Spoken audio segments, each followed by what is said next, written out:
Crime branch પોલીસે mobile અને લેપટોપની ચોરી કરનાર સ્પાઈડર ચોરની ધરપકડ કરી છે। પોલીસે આરોપી પાસેથી અલગ અલગ કંપનીના મોબાઈલ લેપટોપ મળી કુલ ₹1.73 લાખનો મુદ્દામાલ જપ્ત કર્યો હતો। સુરત શહેરમાં થોડા સમયથી ઓફિસો અને દુકાનોના શટર તોડી અને ચોરી કરતી ગેંગ સક્રિય થયેલી હતી। જે અનુસંધાને અમે બાતમી નેટવર્કથી એક કિશન કમલાશંકર દુબે ઉંમર વર્ષ 23 રહે જોનપુરનો આરોપી ખાનગી બાતમી રહે મળી આવેલ। જે આરોપીની સઘન પૂછપરછ કરતા આ આરોપી પોતે પાછળની બિલ્ડિંગમાંથી પાઇપ દ્વારા બાથરૂમના જે બારીઓ છે એને ગ્રીલ તોડી અને અંદર ઘૂસી મોબાઈલ અને લેપટોપની ચોરી કરતો હતો એવી એને કબૂલાત કરેલી।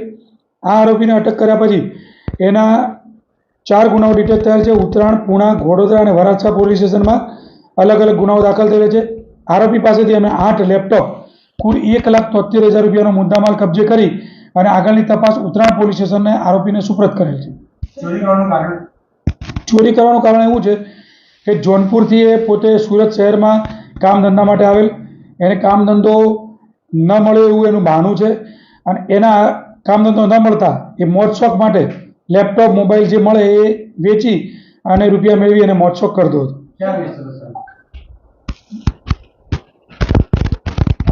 એને મોબાઈલ મળી રહે અને લેપટોપ મળી રહે તો રોકડા રૂપિયા વેચી અને મેળવી લેતો હતો।